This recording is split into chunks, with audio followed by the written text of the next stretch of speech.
Vamos lá? Mateus 5, 21. Diz assim, lá em cima, o primeiro texto. Se você quiser acompanhar na sua Bíblia também. Ouviste o que foi dito aos antigos? Não matarás? Mas qualquer que matar será réu de juízo. Eu, porém, vos digo que qualquer que sem motivo se encolerizar contra seu irmão será réu de juízo. E qualquer que disser a seu irmão raca será réu de sinédrio. E qualquer que lhe disser louco será réu do fogo do inferno. Amém? Feche teus olhos. Pai, esta é a tua palavra. Também creio que esta é a tua hora. Também creio que nós somos o teu povo, o teu coração. E eu peço ao Senhor nessa noite, de uma forma humilde, que a tua palavra possa fluir em nome de Jesus aqui nesse lugar, trazendo salvação em nome de Jesus. Amém. Nós precisamos ser despertados. E a melhor maneira para Deus operar esse despertamento em nós é, sem dúvidas, por meio da sua palavra. Eu até pensei em trazer um filme, pensei em colocar algumas imagens, não é que ninguém fotografou o inferno, não, mas alguns testemunhos, e depois eu pensei que talvez isso pudesse soar muito mais como um apelo, e a palavra por si só, ela consegue tocar o nosso coração. Amém? O quanto antes despertarmos, tomarmos consciência do perigo que há do outro lado da vida, mais cedo nós poderemos cuidar de livrar as outras pessoas de tamanho sofrimento eterno, bem como também cuidar para que a nossa própria alma não termine, não se perca neste sofrimento. Eu gosto muito de um texto que tem em 1 Timóteo, eu queria compartilhar ele com vocês, que diz assim: tem cuidado de ti mesmo e da doutrina, persevera nessas coisas, porque fazendo isto te salvarás tanto a ti mesmo como aos que te ouvem. 1 Timóteo 4,16. Isso era Paulo falando com ele. Amém? Se você dedicar algum tempo, ou se dedicar para ler todas as passagens do Novo Testamento que falam sobre o inferno, você vai mudar algumas atitudes em sua vida. E eu falo de mim mesmo. Eu falo por mim. Eu já tenho experimentado mudança. Se a palavra de Deus não gerar nenhuma mudança na vida da gente, ela não cumpriu o seu propósito. Ela voltou vazia. E a palavra de Deus, a palavra que sai da boca de Deus, ela não volta vazia. A não ser que o nosso coração esteja tão endurecido que ela não consiga cumprir o seu propósito. Então,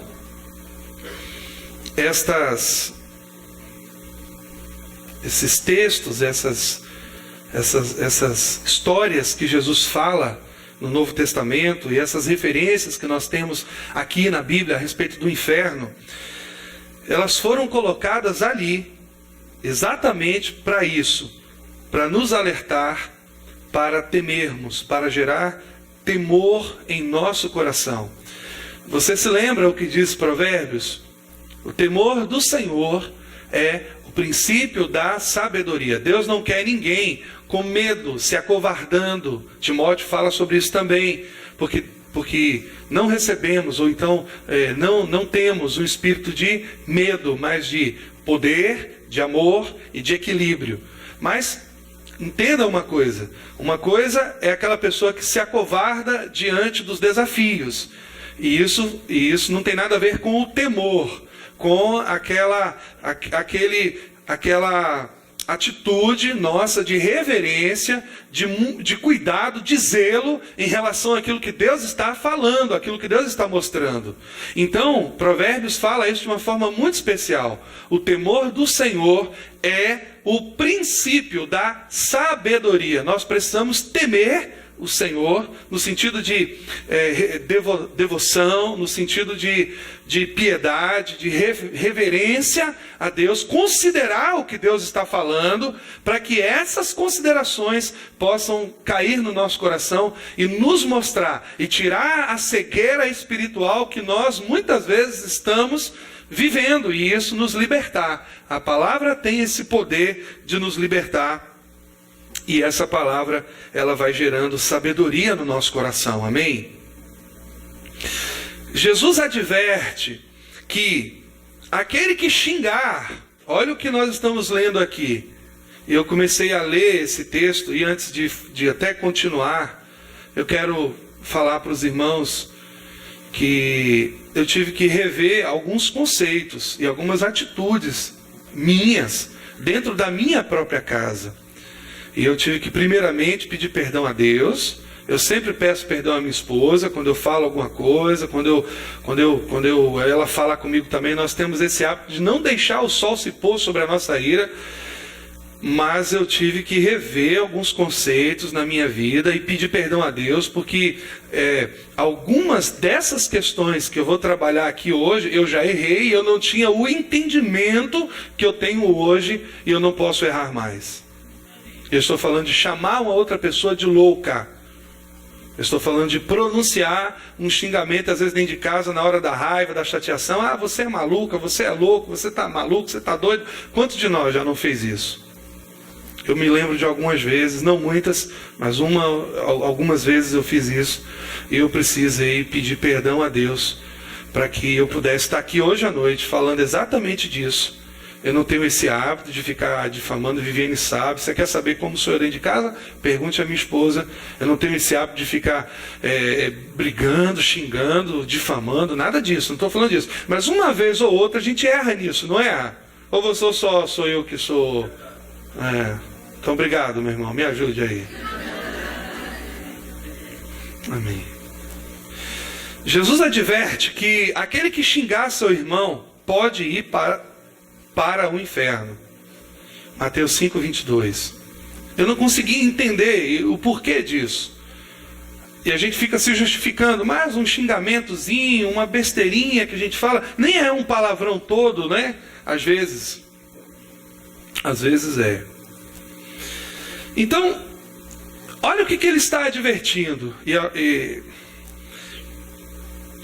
ele está advertindo não a bêbados, não a fumantes, não a drogados, não a viciados em droga ou assassinos. Jesus ensina que o fogo do inferno será para aqueles que têm a audácia, a ousadia de atacar outro ser humano com palavras duras. E eu não sei se é porque eu estou falando de inferno, está um calor terrível hoje na igreja. Alguém me ajude aí, não aquele que está com defeito, a gente vai consertar essa semana. Já está no 18? Pelo amor de Deus. Tudo bem então. Mas entenda que Jesus não está falando para aquele tipo de pessoa que a gente acha que o inferno é certo. Pelo menos na consciência religiosa. Fumantes, bêbados, assassinos, essas coisas todas. Jesus não está falando para essas pessoas. Jesus ensina que o fogo do inferno será para aqueles que têm a audácia de atacar outro ser humano com palavras muito duras. Eu quero mostrar a vocês a seriedade dessas palavras. Ok? Vamos ler comigo? Eu tenho que diminuir? Tem que configurar aí, Cláudio. Tem uma teclazinha aí que configura, mas tudo bem. Eu vou tentar tirar aqui eu acho que vai dar para a gente ver. Só um minutinho, gente. Quer ver? Ok. Cadê? Deixa eu ver. encerrar a apresentação. Pronto. Vamos lá, agora sim, vai dar para a gente ver. Ouvistes o que foi dito aos antigos? Não matarás. Olha o que o Senhor Jesus está falando. Mas qualquer que matar será réu de juízo. Até aqui nós estamos tratando do passado. Agora Jesus diz o seguinte: eu porém, ele usa essa expressão, eu porém, né? Então aqui ele se coloca maior do que Moisés. Ele diz assim: eu porém vos digo que qualquer que sem motivo se encolerizar contra seu irmão será réu de juízo. E qualquer que disser a seu irmão raca, será réu do sinédrio. E qualquer que lhe disser louco, será réu do fogo do inferno. Eu queria mostrar a vocês um comentário que eu achei num dos comentários bíblicos que eu tenho. E a gente vai ter um entendimento um pouco maior desse texto. Eu queria ler para você esse comentário. Um autor muito importante, Champlin, ele é autor de uma coleção muito interessante, versículo por versículo, Novo Testamento interpretado, versículo por versículo. E Champlin diz exatamente isso. Para Jesus, a atitude de ira contra um membro da humanidade é crime sério. Tão sério que merece o mesmo castigo imposto ao assassínio, ou seja, aquele que comete assassinato, ao assassino, ao crime de assassinato. Ver notas sobre o versículo 21. Ele vai dizer o seguinte: Jesus não advoga que a ira seja punida com a morte, mas ilustra com essas palavras quão sério era para ele esse pecado. A presença da ira indica a falta de amor. Olha onde nós estamos indo, olha onde Deus está nos levando. Esse comentário é de um homem importante que entende mais do que eu e você um pouco a Bíblia. E ele vai dizer: o amor ao próximo foi classificado como segundo mandamento na ordem da importância. Ver Lucas 10, 27. Portanto, dentro do espírito da lei, da compreensão da lei, do que a lei de fato nos ensina, aquele que se ira contra outrem quebra o espírito de um dos mandamentos mais importantes mandamento. Que mandamento é esse? Amar ao próximo como Jesus amou. Amém?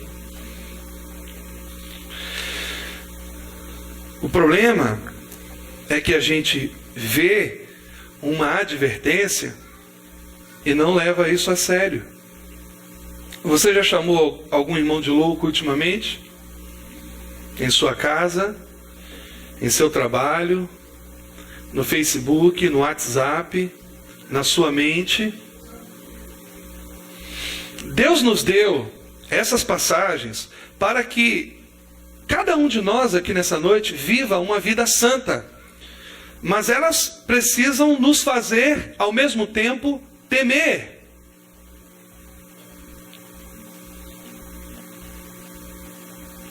Queridos, tem um Uno Vivace atrapalhando o estacionamento.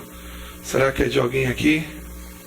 Um Uno Vivace atrapalhando o estacionamento. Está aqui no meu monitor. Ok? Ok. Vamos lá. O recado de Deus aqui é simples. Parem de difamar uns aos outros e vivam em paz. Jesus odeia ver irmãos se atacando violentamente com palavras degradantes que deixam de honrar as pessoas como as criaturas que carregam em si a própria imagem de Deus.